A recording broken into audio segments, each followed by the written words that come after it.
CLPD TV. Bismillahirrahmanirrahim. Assalamualaikum warahmatullahi wabarakatuh. Assalamualaikum. Bersama kita di sini ialah YB Zaidin Aziz Adun Slim. Betul ya? Betul. Takut silap pula. Betul. Graduate UIA. Best student ya? Ya? Best student. Tak biasa. Dan kita kenal YB ini seorang yang gigih bekerja. Kebetulan jadi timbalan pemangku untuk bahagian Tanjung Malim. Jeka UMNO bahagian Tanjung Malim, Perak.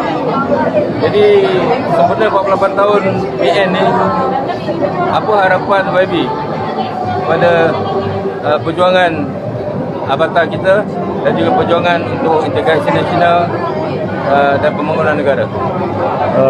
Alhamdulillah, pertamanya ucapkan terima kasih lah kepada Haji Nasron yang mengundang saya untuk bersama pada pagi ini. Dan Alhamdulillah hari ini 1 Jun, tarikh keramat 48 tahun Barisan Nasional di Persada Tanah Air. Kita ucapkan tahniah kepada pihak pengurusan tertinggi Barisan Nasional dan seluruh pimpinan Barisan Nasional di peringkat negeri dan bahagian yang telah mewarnai WTC ini dengan kebiruannya dalam memastikan supaya kita akan terus gah di dalam negara, terutamanya dalam kepimpinan negara dan juga politik tanah air. Amin. Alhamdulillah, saya melihat selepas pada pandemik COVID ini dan juga selepas kita mengalami kekalahan pada PRU yang lepas, telah ada satu suntikan semangat baru untuk kita merekayasa satu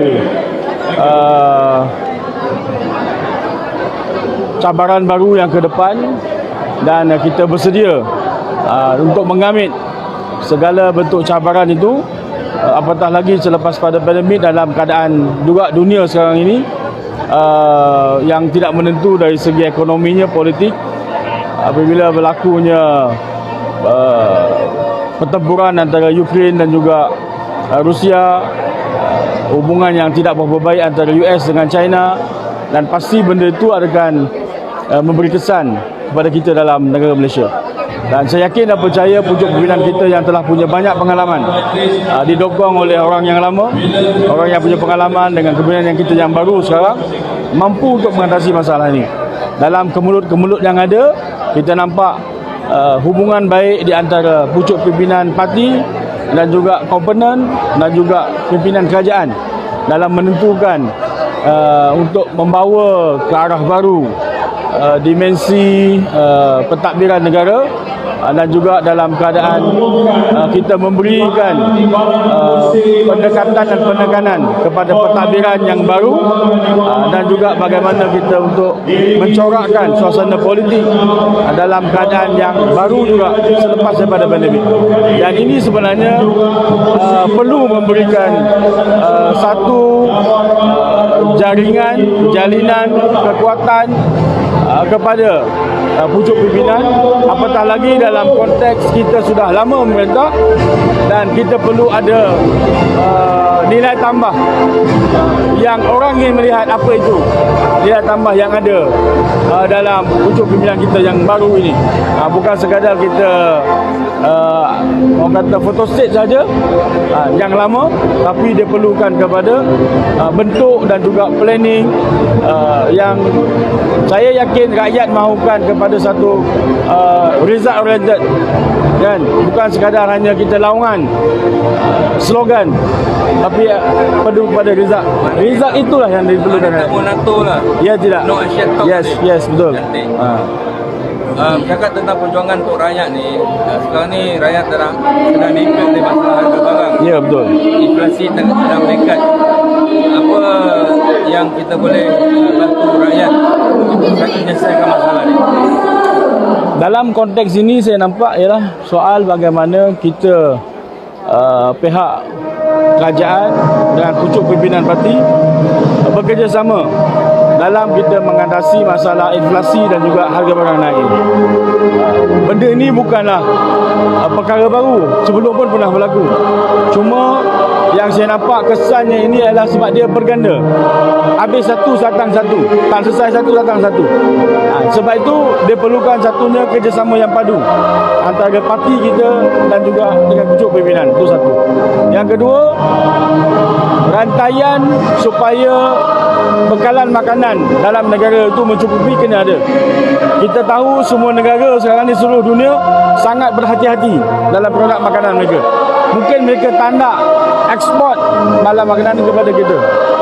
Jadi inilah perkara yang kita kena telusuri dan lihat. Okey. Soalan ketiga PRU dah dekat. Tapi PM nampak saya cuba menangguhkannya sehingga selepas tamat tempoh. Ada yang katakan maksudnya PRU terberat dengan pada tahun ni.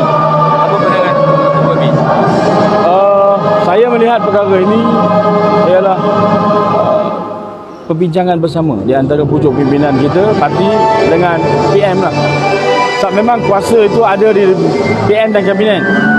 Tapi saya tidak rasa mustahil sekiranya ada banyak pertemuan dan percambahan fikiran diadakan di antara pucuk pimpinan kita dan dengan kerajaan supaya kita boleh melihat di mana kepentingan rakyat itu kita utamakan.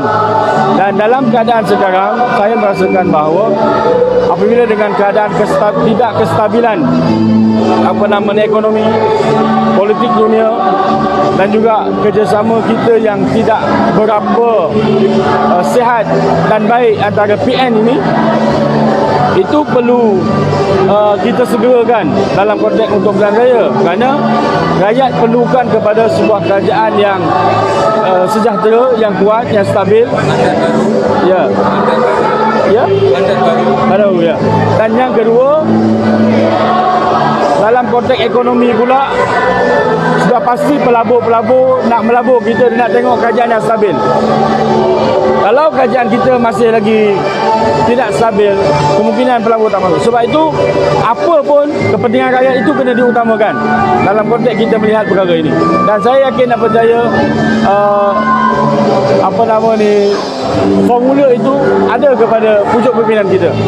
Dan saya yakin dalam konteks kita apa pun yang berlaku yang sebelum ini, apabila kita berbincang bersama, kita musyawarah, kita syura, akhirnya kita dapat satu keputusan, dan keputusan itu kita angkat bersama dan kita bawa bersama.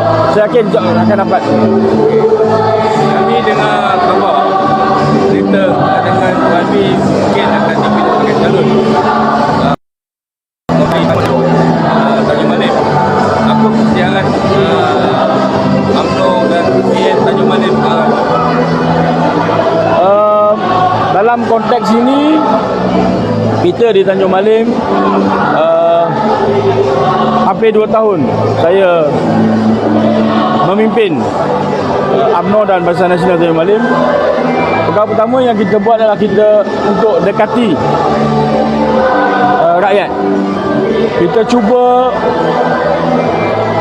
menyelesaikan masalah-masalah rakyat yang ada, dan kita mahu tahu daripada dunia jadi mereka apa yang mereka perlukan. Itu yang pertama. Yang kedua, kekuatan kita kepada jentera parti yang dalaman untuk kita ingat. Yang ketiga ialah mana kita dah bersedia lah. Yang bersedia. Dan ketiga ialah strategi kita mengatur untuk kita menang menolong. Sebab saya yakin bahawa bukan sekadar Tanjung Malim, tapi di semua tempat banyak pihak berminat untuk berada di situ, termasuk parti-parti lawan. Jadi mereka juga menyusun strategi. Sebab itu strategi yang kita cuba susunkan ialah bagaimana kita boleh merasai bahawa parti kita ni rapat dan dekat dengan mereka, dan caranya itu, pendekatan kaedah sebagainya, macam-macam pelbagai lah.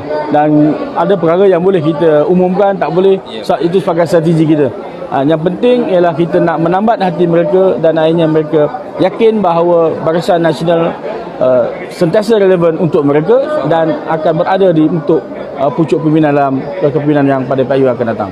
Okey, soalan terakhir, ni mesti lagi last hujung-hujung raya ni, Ya. ada apa-apa nak pesan pada rakyat di Tanjung Malim? Saya ambil peluang ni lah, kesempatan yang ada ini, saya ucapkan selamat Hari Raya maaf zahir dan batin kepada semua, khususnya kepada warga Parlimen Tanjung Malim, UMNO bahagian Tanjung Malim, dan masyarakat yang ada di sana, dan juga yang di luar daripada Tanjung Malim, satu Malaysia, 3 Perak dan juga Malaysia ini. Alhamdulillah tahun ini kita dapat menyambut raya dengan Elok. sangat meriah. Ingat dia. Kan, sebab 2 tahun kita dah tak beraya seperti mana yang ada. Walaupun kita raya terkejut, tapi saya nampak terkejut pun persiapannya tetap berjalan dengan baik, dan di hujung-hujung ni lagi banyak jemputan yang kita terima untuk rumah terbuka dan sebagainya.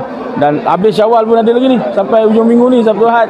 Jadi tu masa orang menyantu ni. Jadi saya nampak alhamdulillah perbilang bangsa pun merayakannya, dan saya yakin dan percaya kalau dengan adanya kemeriahan yang ini dan toleransi yang ada dalam kita menyambut raya ini, kalau boleh diterjemahkan juga untuk di luar, bukan sekadar sambut raya, tapi dalam apa juga perkara program, dan akhir sekali adalah dalam PRU nanti.